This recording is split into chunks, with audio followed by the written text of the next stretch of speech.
Saudaraku, kondisi jalan di ruas Takengon menuju Kecamatan Jagung Jegat, Aceh Tengah semakin memprihatinkan. Ruas jalan tersebut telah mengalami kerusakan selama menahun, akibatnya jalan amblas.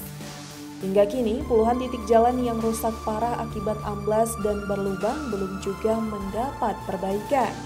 Padahal kerusakan ini sangat membahayakan para pengguna jalan. Pantauan tribungayu.com pada Selasa 10 Juni 2025, kerusakan tersebar di sepanjang 40 km jalan tersebut. Tak hanya berlubang dan amblas, ruas ini juga dikenal rawan longsor, terutama saat hujan deras mengguyur kawasan Pegunungan Gayo. Sedikitnya ada 4 titik kerusakan tergolong parah. Di antaranya terletak di kawasan tanjakan atau turunan Linung yang sering dikeluhkan pengendara karena kondisinya sangat membahayakan.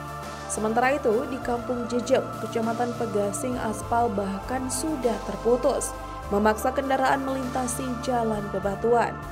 Hingga mendekati kawasan Jagung Jegat, puluhan titik kerusakan jalan tampak jelas.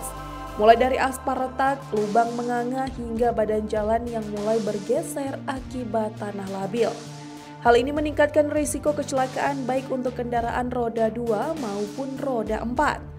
Rahman, warga Atulintang, Aceh Tengah mengungkapkan keadaan jalan sangat berbahaya, apalagi ketika malam hari. Semua pengguna jalan harus berhati-hati saat melintas. Masyarakat sekitar dan para pengendara mendesak pemerintah segera mengambil tindakan. Mereka khawatir jika dibiarkan lebih lama, kerusakan akan semakin parah dan biaya perbaikannya pun akan membengkak.